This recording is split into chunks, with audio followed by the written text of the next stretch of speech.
guys, I'm going to jump straight into it of Ellis's point of view now. The boat was pulling closer to the docks, and I was kind of sad we weren't stopping at New Orleans. We had walked so far, but I suppose we were close enough. It was late in November, and we had been going through the apocalypse since about October.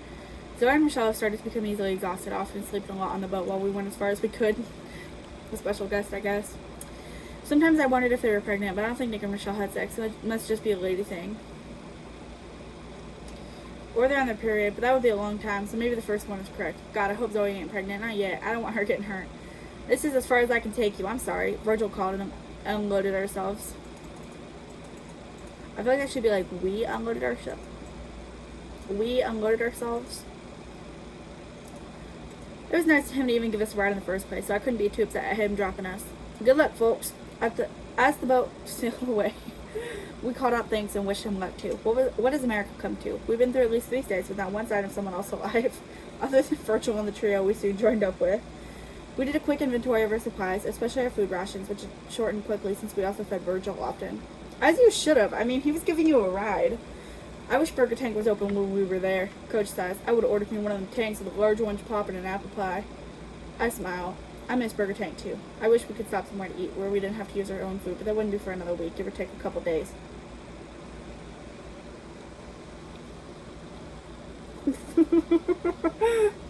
Hey, you're on camera. You know that, right?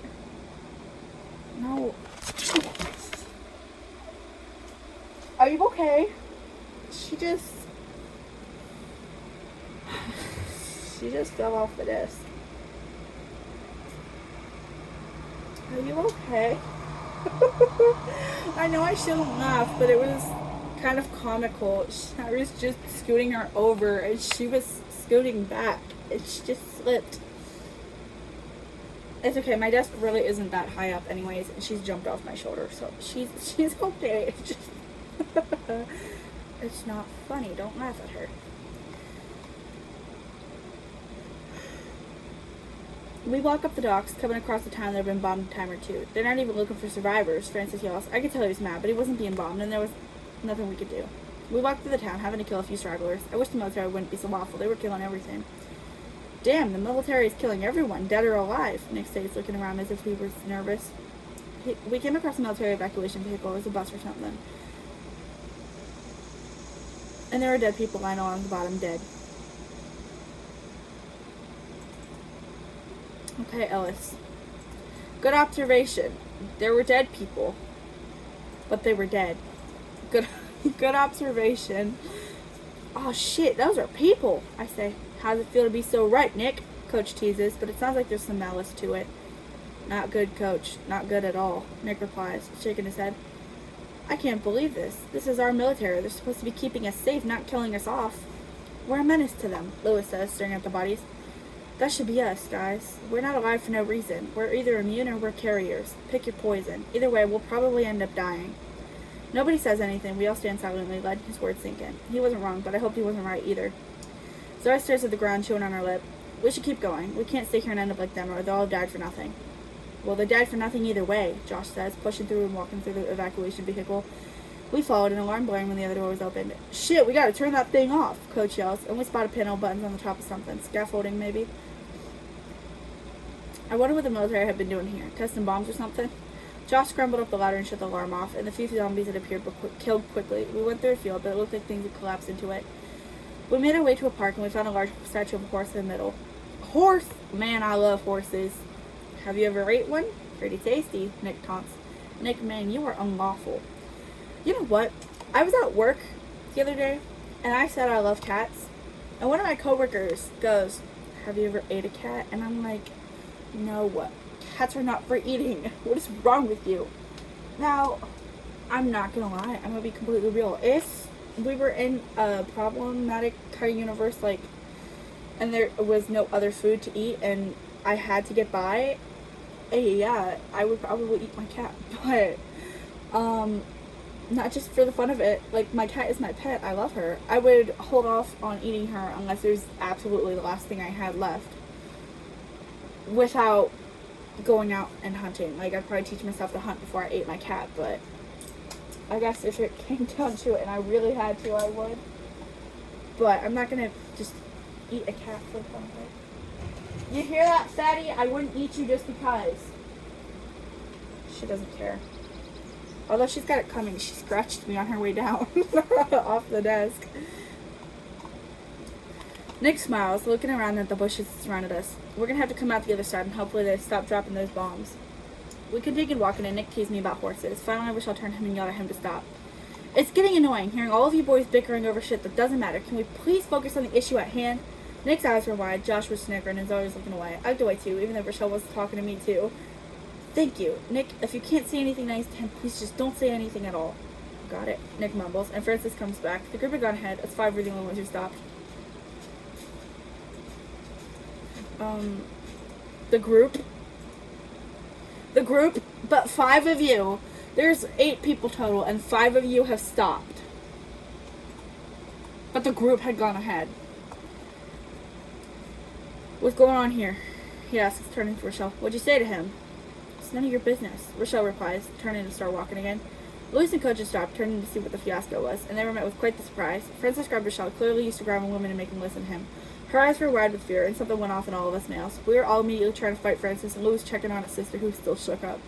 Nick had Francis pinned, and he kept punching him. There were some words being spat at each other, and Francis complained that this was the second time he had been unrightfully attacked. Francis, you're such a problematic person. What do you mean, unrightfully? Finally, Francis grabbed Nick's hands and managed to roll him over, landing some good blows before I decided to intervene. Rochelle and Zoe finally came over, pulling everyone apart with the help of Coach, who held Francis back. They separated us, and Francis was glaring at both of us. You guys are pieces of shit, he spits, struggling against Coach. Damn it, if there were more people around, I'd shoot you.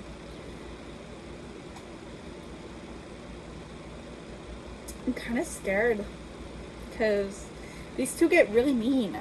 Go ahead, Nick yells. You're the deadbeat who doesn't even know his own damn kids. Please, Nick, you're the idiot whose wife aborted his kid. Don't talk to me like you're special. At least I have kids.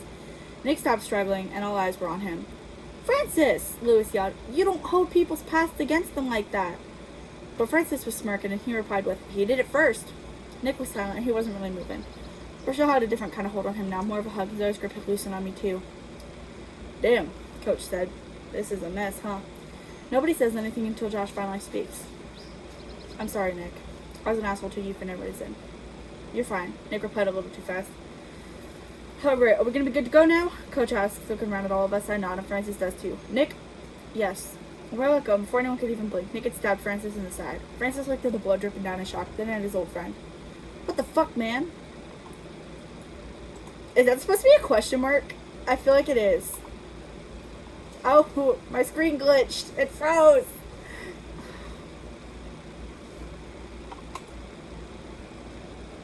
Honestly, the tea these people have, though. I live for the drama I give my characters. I was a tractor. I got excited. I thought maybe it's my Amazon package. Is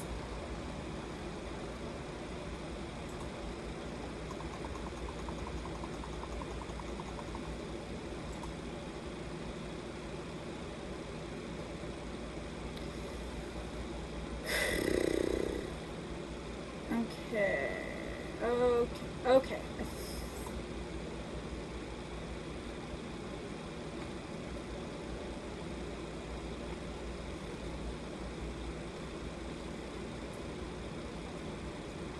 Okay. I'm gonna highlight that too.